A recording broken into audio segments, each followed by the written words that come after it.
You are Locked On Wolves POSTCAST, part of Locked On Minnesota on the Locked On Podcast Network.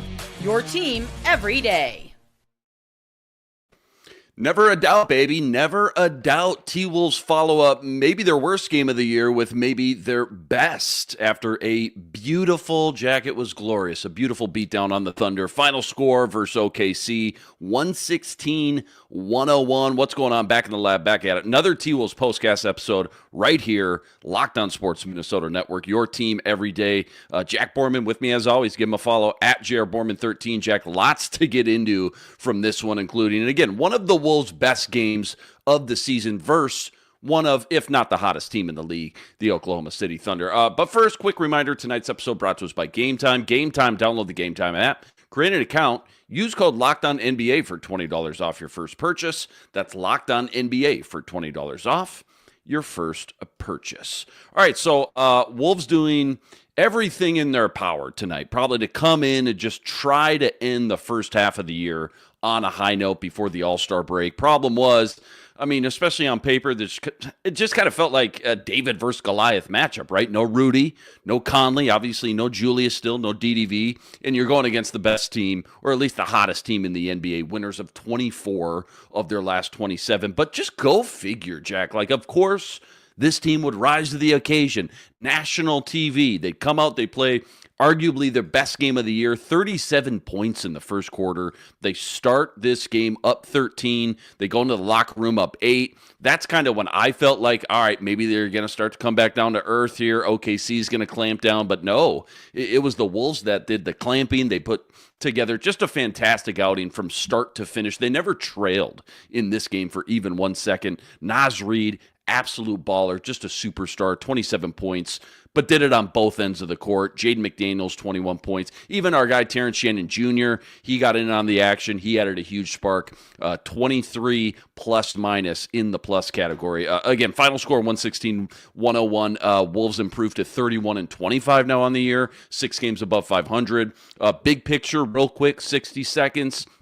This Wolves team, Jack, is just hilarious, man, isn't it? Like, you lose to some bad teams one night, and then you come back and not just beat the best team in the NBA, you thump them start to finish. So, what's this national championship going to look like, man? Do they need all 7 games? Is it going to be a clean sweep in 4 games? Are the Wolves, should we just crown them now? How do we feel?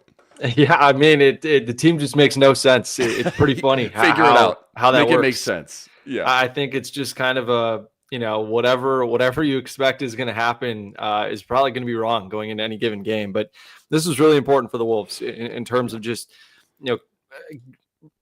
coming up with some good vibes going into the break. I think can't be understated at all. And I think part of it too is just like, confidence for these young guys too. I think that, Terrence Shannon Jr. was super impactful. Rob Dillingham played a lot better in this game. Jalen Clark played phenomenal defense in the first half on SGA. So for all those guys to get really good experience going against, the best team in the league is super, super important. And I think kind of showed that, the Timberwolves have that type of game that you need to take down the best team in the league in them, even when they're shorthanded. And I think it's just, how can you play more to the identity that they showed tonight, where you play tenacious defense, you get in the paint, take care of the basketball. You do those things and make it really tough for SGA, and you'll be able to, beat any given team on any given night. So that was a lot of fun to see. Yeah, 100%. Let's talk about the studs, the superstars. Naz Reid kind of led the way again, 27 points, but did it on both. He was just everywhere all night. Jaden McDaniels looking great from the midcourt, 21 points. Ant, another kind of so-so night for Ant anyways, at least where the bar has been raised for him.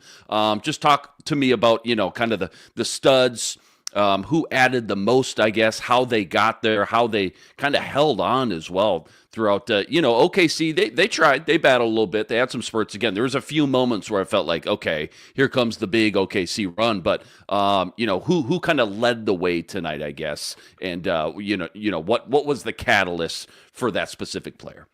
Yeah, another really tough night for Anthony Edwards, but he did a good job of staying involved in the game in terms of not just settling for a ton of jumpers and getting downhill and being able to move the ball. And I think that helped, get the ball and the hands of Naz Reid and Jaden McDaniels for the two of those guys in a position where they could attack off the catch. And that's where those two guys like to do most of their work. And they were both absolutely tremendous, especially inside the arc. I mean, you look at those two guys together, they were 16 of 21 on 2-point shots. And that was huge for the two of them. But starting with Naz, 27 points, 13 boards, a career high 7 assists for him. He's been, really since he started for Julius, I think, they've asked him to move the ball a little bit more and be more of a playmaker in kind of the same ways that, that Julius was when he was really finding his groove right before he got hurt. And I think he's filled in really admirably. And I think just the way that those three guys, Ant, Jaden, and Naz, kind of all played together and moved the ball, amongst themselves,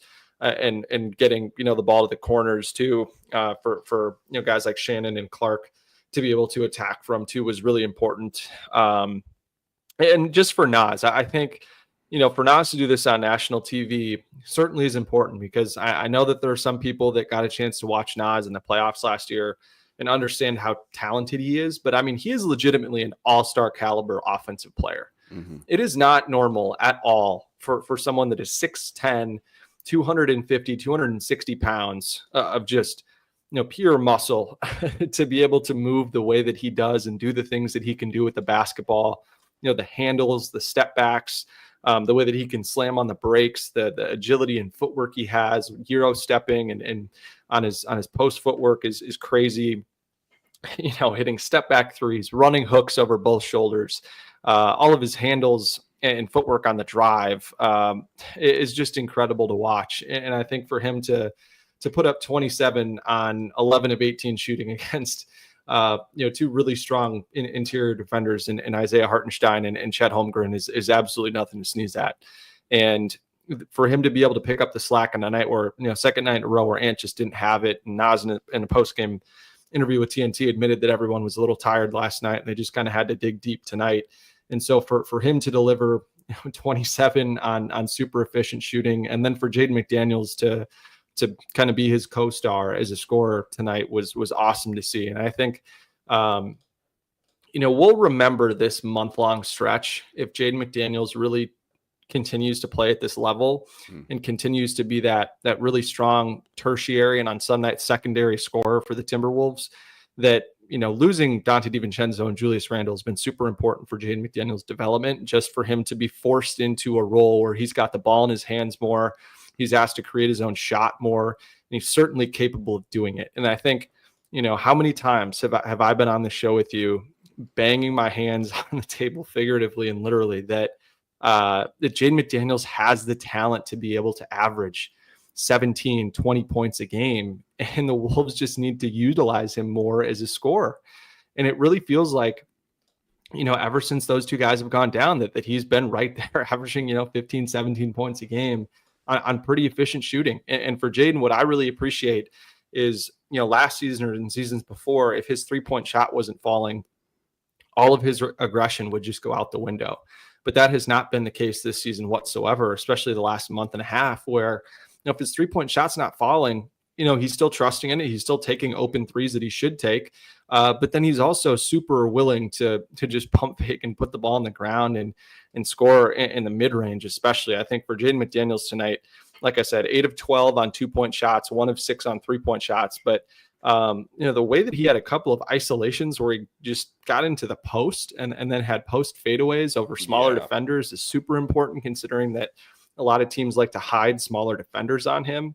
And then, his touch is really good around the rim. And for him to be able to, kind of get into that little running floater from anywhere from 5 to 7 feet is a great shot. And a lot of times Jaden's just going to be guarded by guys that are either, big and too slow or quick, but too short.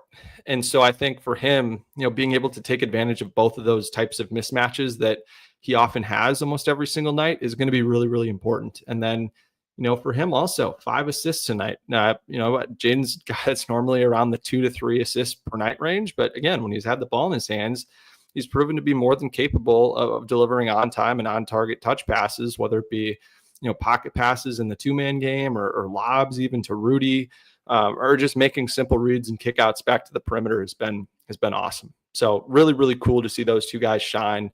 on national TV and just kind of ways that I think have totally accurately showcased the growth and the leaps those two guys have made in their respective games this season. Yeah, so fun to watch. Was it Iron Eagle? Was it Noah or Iron tonight, by the way?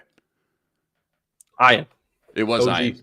Both of them are fantastic. But again, when you get these, handful of games on national TV, obviously you always want to win, but to win like that in that fashion and see those guys that you just broke down ball out the way they did, just a cherry on top, man. Absolutely phenomenal. Fun, fantastic, entertaining night for the Wolves and all these Wolves fans as well. Plenty more deep dive. We should talk about maybe the best team stats of the night for the Wolves, plus some more Terrence Shannon Jr. and the young guys, Jalen Clark balling out tonight too. That's all coming up right after this.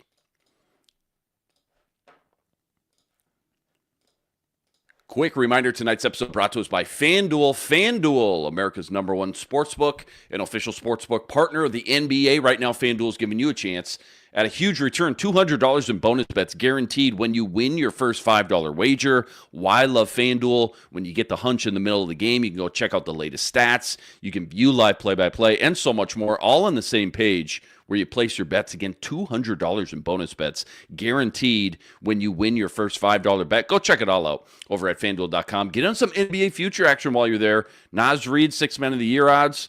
Heading into this game, they were 5-1. Might be 4-1 tomorrow morning. It's all sitting up over at FanDuel.com. Again, check it all out over at FanDuel.com and get $200 in bonus bets guaranteed when you win your first $5 wager. FanDuel, America's #1 sportsbook, an official sportsbook partner of the NBA.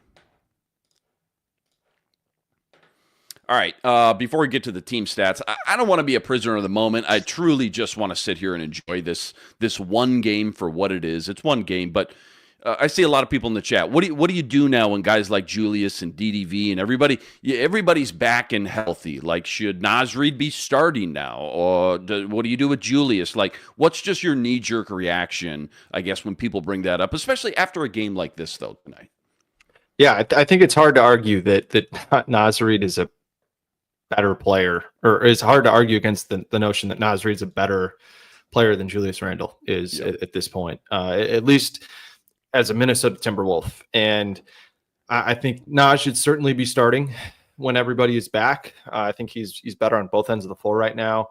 And I think too with Julius, like, he's probably going to be on a minutes restriction when he comes back. And so it's a lot easier to control guys' minutes restrictions when they're coming off the bench. So I think that may be, a way that you kind of keep that you can kind of keep Naz in the starting lineup. And I think now that the trade deadline is passed and you're not necessarily trying to play this game of, pumping Julius's tires as an asset to potentially flip at the trade deadline, maybe the political implications of not starting Julius aren't quite as, I guess aren't quite as, magnified, if you will.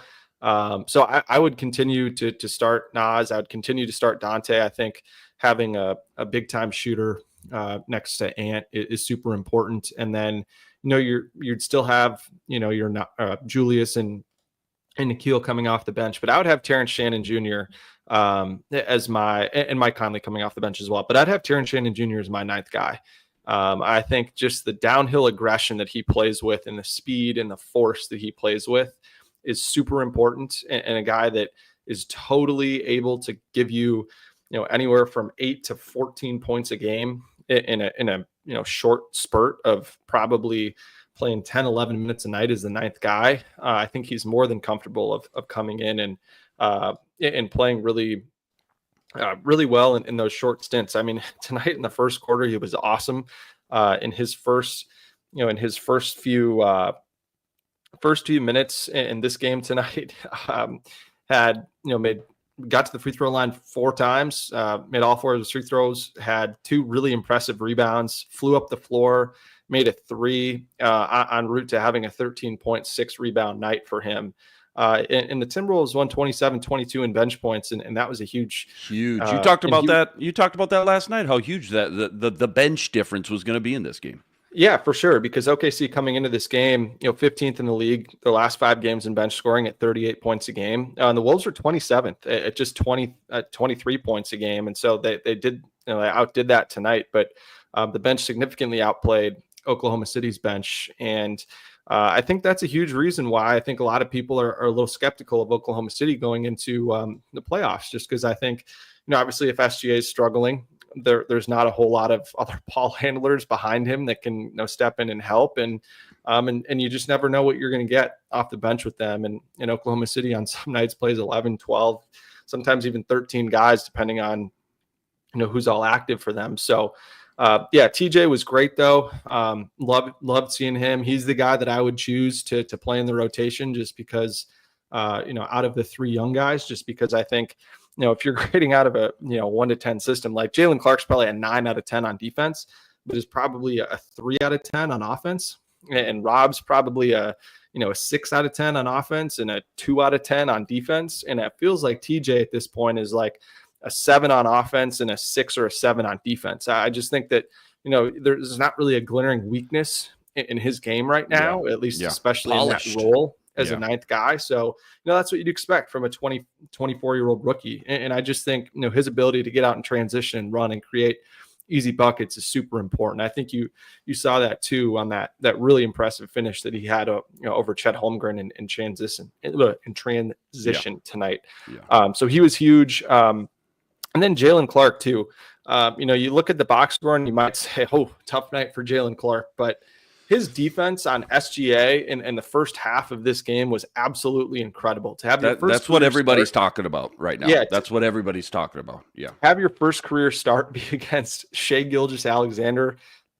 Good luck, and he certainly stepped up to the challenge. I mean, SGA started 1 of 11 from the floor, finished 2 of 13 from the floor in the first half, 15% shooting. That's his worst shooting percentage in half all season. And for Jalen Clark to be able to do this coming off of an Achilles tear, not playing a whole lot of, super organized basketball in a live game setting has just been awesome to see. And he picked up his 4th foul early in the third quarter, so didn't play a whole lot in the second half. But man, if he can knock down a couple of threes in a night and give you really anything offensively, it's a huge win for this team going forward. And so I think on nights where maybe you need a little bit more offense, you could go to TJ Shannon. And then on nights where maybe you need a little bit more defense, you go to Jalen Clark. And then on nights where Mike Conley isn't playing, you can maybe then have Rob Dillingham as your 9th man. But I really think that they should go to 9 when everyone's back. I know Chris Finch is going to want to revert to sticking with 8 guys, but I think there's been plenty of, all these guys have shown plenty to warrant at least consideration for being in there. I think Rob the least probably, and would be dependent on an injury. And Finchy has kind of gone out of his way a little bit to point out some of Rob's shortcomings in some of his press conferences. So I think Rob would probably slot in 3rd behind those 2 guys, but he filled in the gaps really nicely tonight. He had 6 points, 5 assists, I thought was pretty much solely a positive contributor in this game, which is, a good step in the right direction after struggling a little bit of late. And for Rob, 0 turnovers tonight. That's exactly what you want. Plus 18 in 21 minutes for him. And TJ was plus 23 in his 29 minutes. So, really, really good performances from those 2 guys off the bench. And I just think, you were asking too for some team stats too, that really stood out in this game. The first one that I want to point to is the way that they took care of the ball. What was absolutely phenomenal in this game. So Oklahoma City came in first in points off turnovers, first in points allowed off of turnovers. They forced turnovers at the highest rate in the league. They turned the ball over at the second lowest rate in the league. So they are dominant on both ends of the turnover equation. And their points off turnover differential plus 14, which is first in the league by a mile over the last 5 games. And the Wolves lost this category by 6. So they're -6 in points off turnovers. But to have 28 assists and only 10 turnovers against this Oklahoma City team, considering that they had 24 turnovers in the first matchup, was all you could ask for if you're Chris Finch. I think they had 8 turnovers for most of this game. I think there was at least 1, if not 2, kind of, I don't know, garbage time turnovers in there as well, too. It kind of felt like 8 when I was looking at it late in that game, too. Just to your point, yeah, absolutely outstanding. That is a breath of fresh air to watch this team actually thrive in that category for once, instead of it being a huge detriment and watching them shoot themselves in the foot over and over every night. Yeah, and another fun thing too that I saw, during the first break that we took loading up Twitter here for a second, is that the Timberwolves finally snapped a pretty impressive streak that Oklahoma City had. The Thunder had gone 59 games in a row without losing the shooting and turnover battle. Both of those in the same game dating back to last season. Wow. Which was, pretty remarkable. That's courtesy of Automatic NBA on Twitter, who's a great follow for people looking for good stats around the league. And people are seeing 8 turnovers in the ESPN box score. I'm seeing 10 because that counts team turnovers as well. So like a shot clock violation, things like that. So yeah, I mean, just awesome for the Wolves. And then the offensive rebounding was also really strong in this game. The second chance points was fantastic tonight. Another breath of fresh air. Yeah. Yeah, so the Wolves had 20 offensive rebounds for 23 second chance points. It was their second most offensive rebounds in a game this season, and fifth most second chance points in a game this season. They were plus 12 in the points off turnover, or excuse me, in the second chance points differential, and that was an area too that I think we highlighted is kind of the one area where Oklahoma City has struggled a little bit. So this season, just in terms of their defensive rebound percentage, they're 25th in the league at just under 70%. And in the last 5 games, they've been at 74.1%, which is 8th in the league. I think is more reflective of having that too big look between Chet and Hartenstein inside. But for both of those guys to be playing tonight, pretty much full go. And the Wolves still coming up with 20 offensive rebounds is an awesome number. And I think when you are shorthanded, and you have guys that are athletic and can fly around, I think being able to crash the offensive glass with even with smaller lineups is super important. So I think the Wolves did a great job of trying to exploit a weakness for the Thunder and really turned it into a big time strength for them. And the Wolves, coming in, were 3rd in the league the last 5 games in offensive rebound percentage at 36.1%. And that's been a huge area for them to be able to kind of hammer while they're struggling to shoot the 3 ball. Because, you look tonight again, they shot 12 of 46, 26.1%. Yeah. The last 2 nights have been, 2 of their worst 5 or 6 games from beyond the arc this season. So it's been nice. Is there anything tangible you can put your finger on why they've been so successful all of a sudden these last, whatever you said, 3 games or so with the second chance points, the offensive rebound, what have you? Because, one part of me is like, well, Rudy Gobert. Well, no, Rudy Gobert played in the last 2. He didn't play tonight. So is there anything tangible, whether it's a lineup thing, whatever it may be, anything that you've seen out there kind of being the common denominator, I guess, for their success in that category? I just think it's a will and a want to, and more of a renewed focus to it. It's kind of the same thing with passing the ball.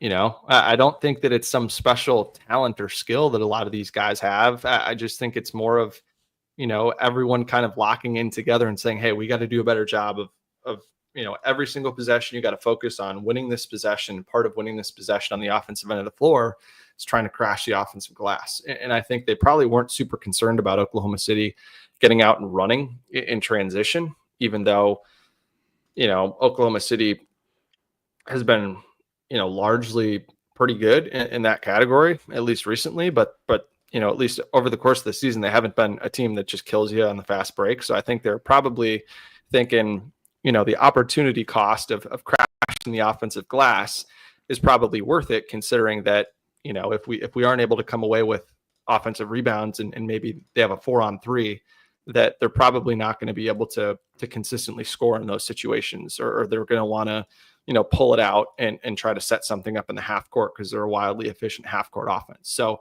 I think that was probably part of it. But yeah, I think it's honestly just everyone kind of looking at each other and saying, hey, we got to crash the glass more, and we got to focus, and we got to be able to get in there and do it. And I think part of it too is just like there were plenty of situations where like the ball just bounced the right way to guys like Nas or Jaden, and they were ready for it. I think too, when Jaden's being guarded by smaller guys, that he can almost just kind of reach his arms up above some of the smaller guys that are trying to box him out and come up with rebounds. And he did that a couple of times tonight. So yeah, absolutely. Good breakdown there. We got a couple minutes left. Biggest adjustments to be made during this All-Star week for the Wolves. That's all coming up right after this. Quick reminder, tonight's episode also brought to us by BetterHelp. You know, when your schedule gets packed with work projects and more, so easy to let your priorities start to slip, even when we know what makes us happy. But when you feel like you got no time for yourself, non-negotiables like therapy, they become more important than ever. If you've been thinking about starting therapy, maybe it's time to give BetterHelp a try. Entirely online and designed to be convenient, flexible, and suited for your schedule. So simple. All you got to do, you fill out a brief questionnaire, you get matched up with the licensed therapist, and you can switch therapists at any time for no additional charge. Never skip therapy day with BetterHelp. Go visit BetterHelp.com/lockedon today. You're getting 10% off your first month. That's BetterHelp, HELP.com/lockedon. All right, again, just a great note to end on here before the All-Star break. Give the Wolves something, again, tangible to hold on to this next week as far as morale, confidence, momentum, all that stuff. What's the top one or two adjustments you want to see them come out with in the second half of the season? You know, starting next Friday versus the Rockets. It could be anything. Again, lineup changes. Maybe it's more Terrence Shannon Jr. on the court. I don't know. Could be anything. Top one or two things you want to see them really improve on and focus on in the second half. I want to continue, or I want to see them continue to share the ball. Mm-hmm. I think that this offense is totally at its most dangerous, no matter who's on the floor when they're moving the ball. And I think the offense gets stagnant for way too many stretches. And I think that a lot of that stems from the ball just not moving enough, whether it's Ant dribbling the air out of the ball, whether it's Ant just, constantly calling Rudy up for 2-man games and then not getting off the ball and getting his teammates involved, or kind of relying on that Mike and Rudy pick and roll crutch that doesn't result in enough playmaking for, getting the ball to corners and then swinging it around the perimeter. I think, I think too, part of it is trying to get Jaden and Naz as many minutes together as they can. I think those two guys have fed off each other really, really well. And that lineup has been really good with Randall in the fold as well. So I think, being able to get those three together as much as you can is going to be important. And then, I think the other part of it too is for Anthony Edwards to keep getting downhill. I think the more that he's been able to get to the free throw line, the better. I think it set a really good tone for the rest of the team that when he's been able to get in the paint and kick the ball out, that's when the ball movement really gets flying around. And the Wolves have a lot of different guys that can play off the catch and draw free throws. So I think that, or get to the free throw line. And we've seen it, coming into the break that, 4 of these last 5 games or 5 of these last 6 games, the Timberwolves have had at least 22 free throw attempts, which has been really strong for them. And it's just, the more that they can do that, the more that they can force opponents to foul them and play in the bonus is really, really important, because, if you can be in the bonus for 3-4 minutes of a quarter, it totally changes the way that defenses have to play you, and teams' offensive ratings skyrocket when they're in the bonus, just because I think that it, forces defenses to play a little bit softer. And the other part too is just continue to hammer the offensive glass. I think, especially on nights when they're struggling from 3, the more that you can do to create opportunities for yourself is going to be really important. And we saw it tonight. I mean, if you would have told me that Wolves would score 116 points, shoot 42% from the floor, 26% from 3, probably would have told you that they weren't winning this game. And I think the fact that they did tonight says a lot about the way that they were just able to manufacture enough points by wanting it more. And, that's kind of an intangible that is tough to quantify sometimes, but tonight it showed up with 20 offensive rebounds for 23 second chance points. And that's the game right there. So, my final note, Jalen Clark, again, fantastic defensive performance tonight. People forget sometimes. Pac-12 Defensive Player of the Year, as well as the Naismith Defensive Player of the country as well, back in his UCLA days. So that was always his bread and butter back in college. Jack, I could talk to you about this game for another 30 minutes, but we got to roll. T-Wolves with a statement win versus the NBA's best, OKC. Final score, 116-101. Again, 31-25 now on the year. As always, Huge shout out to all you guys, all the everydayers out there that always make us your first listen. All you guys coming in the chat with us from game to game. Make sure you like, make sure you subscribe if you haven't already, and please go follow Jack at Jared Borman 13. Usually live from the Target Center during almost every home game. Enjoy the All-Star break. We'll catch up with you, I guess, next Friday versus Houston. But until then, signing out.